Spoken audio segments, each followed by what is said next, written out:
കയ്യിൽ സമ്പാദ്യമുള്ള കമ്മ്യൂണിസ്റ്റ് നേതാവ് അല്ലെങ്കിൽ കമ്മ്യൂണിസ്റ്റ് നേതാക്കൾ കുടുംബത്തോടൊപ്പം ഒരു വിദേശയാത്ര പോകുന്നതിനെ അത്രയ്ക്ക് പരിഹസിക്കേണ്ട കാര്യമൊന്നുമില്ല. അവരും പോയി കണ്ടിട്ടൊക്കെ വരട്ടെ.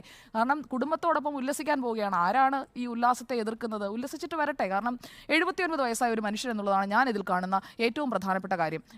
ഔദ്യോഗികമായുള്ള കാര്യങ്ങൾക്കായി കൂടുതൽ സമയം ചെലവഴിക്കുന്ന ഒരു പൊതുപ്രവർത്തകനായി നിൽക്കുന്ന ഒരു മനുഷ്യനെ അദ്ദേഹത്തിന്റെ കുടുംബത്തിനൊപ്പം ചെലവഴിക്കുന്ന കുറച്ച് ദിവസങ്ങളുടെ പേരിൽ അത് മറ്റു കാര്യങ്ങൾക്കാണ് എന്ന ഒരു ധ്വനി കൊണ്ടിരുന്നതിനോട് ഞാൻ എന്തായാലും യോജിക്കുന്നില്ല. ഭരണ ചുമതല കൈമാറാതെ മുഖ്യമന്ത്രി ഒളിച്ചോടി എന്നാണ് പ്രതിപക്ഷം പറയുന്നത്. അപ്പോൾ ഈ ഭരണ ചുമതല കൈമാറിയില്ല എന്നുള്ളത് എന്തൊക്കെ കാരണങ്ങൾ കൊണ്ടാണ് പറയുന്നത് എന്നതിലേക്കല്ല അവരുടെ ശ്രദ്ധ പോകുന്നത്. കേന്ദ്ര ആഭ്യന്തര മന്ത്രാലയത്തിൽ നിന്നും ഞായറാഴ്ച അദ്ദേഹത്തിന് ക്ലിയറൻസ് കിട്ടിയിട്ടുമുള്ളതാണ്.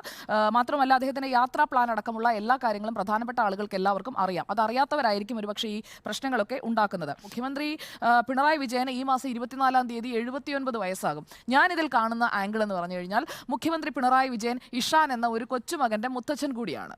ഇഷാൻ സ്കൂളിൽ പോകുന്ന ഒരു കുട്ടിയായിരിക്കുമല്ലോ. അപ്പോൾ ഇത് അവധിക്കാലമാണ്. 79 വയസ്സാകുന്ന ഒരു മുത്തച്ഛന് തൻ്റെ കൊച്ചുമകനെയും കൊണ്ട് വിദേശ രാജ്യങ്ങളിൽ പോകണമെന്ന് തോന്നിക്കഴിഞ്ഞാൽ അദ്ദേഹം മുഖ്യമന്ത്രിയാണ്, അദ്ദേഹം ഒരു കമ്മ്യൂണിസ്റ്റ് നേതാവാണ് എന്നതുകൊണ്ട് അത് വേണ്ട എന്ന് വെക്കുന്നത് എന്തിനാണ്? മുഖ്യമന്ത്രി പിണറായി വിജയന് യാത്ര പോകാൻ ആവശ്യമായ സ്വകാര്യ സമ്പാദ്യം ഉണ്ടാകും. മുഖ്യമന്ത്രിയാണ്, പിണറായി വിജയനാണ്, കമ്മ്യൂണിസ്റ്റ് നേതാവാണ്, കമ്മ്യൂണിസ്റ്റ് മൂല്യം മുറുകെ പിടിച്ചുകൊണ്ട് ഇന്തോനേഷ്യ പോയാൽ ശരിയാവില്ല, ഇന്തോനേഷ്യ ഇതെന്തൊക്കെ ചെയ്ത രാജ്യമാണ് എന്ന് പറഞ്ഞുകൊണ്ട് അതിനെ തള്ളി പറയുന്നു. ദുബായിൽ പോകാൻ പറ്റില്ല, നിങ്ങൾ ദുബായിൽ പോയി കഴിഞ്ഞാൽ നിങ്ങൾ വലിയ ബൂർഷ്വയായി മാറും എന്ന് പറഞ്ഞുകൊണ്ട് അതിനെയൊക്കെ തള്ളി പറയുന്നത് എന്തിനാണ്?